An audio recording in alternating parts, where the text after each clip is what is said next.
Hey everyone, this is Michael Brook from Rapid Couples Counselling.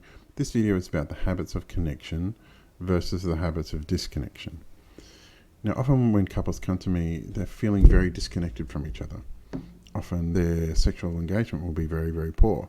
Often they will be experiencing a lack of emotional intimacy. Often they won't be touching each other or kissing each other on a regular basis. Often they can feel like they're flatmates who might be raising children. So it takes time for the habits of disconnection to be built. You know, the two people that couldn't wait to touch each other, they couldn't wait to have sex with each other, they couldn't wait to spend time with each other at the beginning of the relationship, plus 5, 6, 7, 8 years, end up not wanting to touch each other, not wanting to have sex, and end up snarling at each other on a regular basis. They're exactly the same people.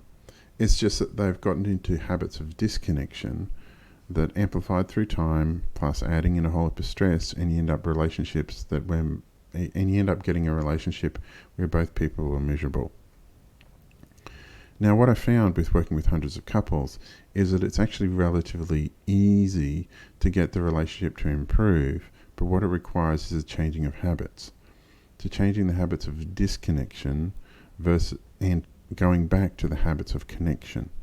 So what are the habits of connection and what are the habits of disconnection?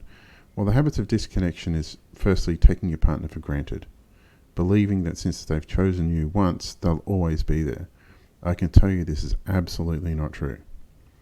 So that's the first step. Second step is making your partner responsible for your own happiness.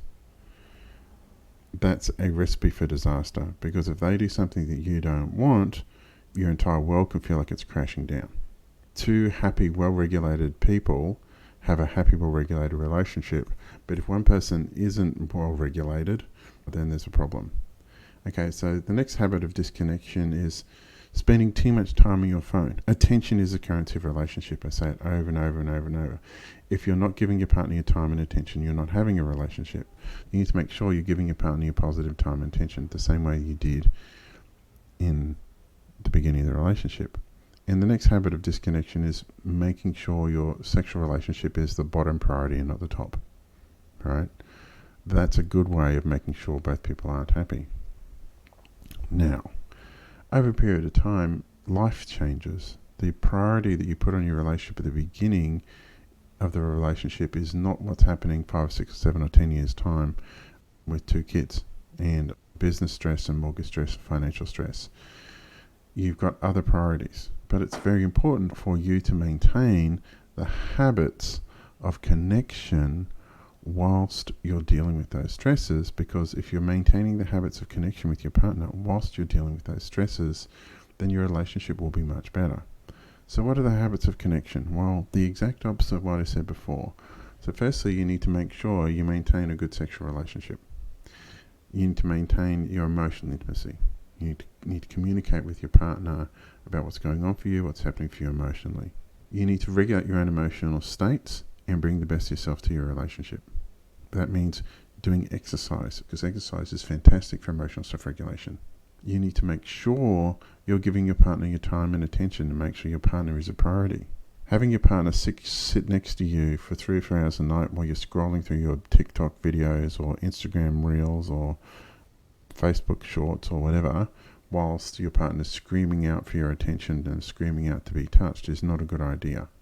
Next thing is making sure you maintain touch, but not just touching for sexual arousing, touching for intimacy. Holding hands, having cuddles on the couch, watching a movie or something like that. That's a good way of maintaining that emotional connection and physical intimacy that's not sexual, right? And the final one is making sure that you let your partner know they're desired and wanted. Because at the beginning of a relationship, a lot of people make sure they let their partner know constantly they're desired and wanted, but that doesn't happen much for a period of time. But it's really important to go back to letting your partner know they're desired and wanted. So these are the patterns and habits of connection. Now, if you want to improve your relationship, that's a good place to start. But it requires both people putting in the same amount of effort. If only one person does, over a period of time, they give up. They go, why am I doing this shit? Because my partner isn't putting in the same amount of effort as me. So it's really important for both people if you're going to commit to improving your relationship for both people to put in the same amount of effort. If that happens, the relationships actually improve really quickly. But if that doesn't happen, then relationship can go downhill really quickly because one person notices their partner isn't putting in the effort. So I hope this has helped. If you are having a challenge with your relationship, you want to talk to someone, please give me a call on 0432 681 321. There's a booking link in the description of this video. There's also a link to my book, Thriving in Flux, 9 Timeless Principles for Relationship Happiness and Success. Please like and subscribe to the channel, and I look forward to making more quality content for you shortly. Thanks very much. Bye.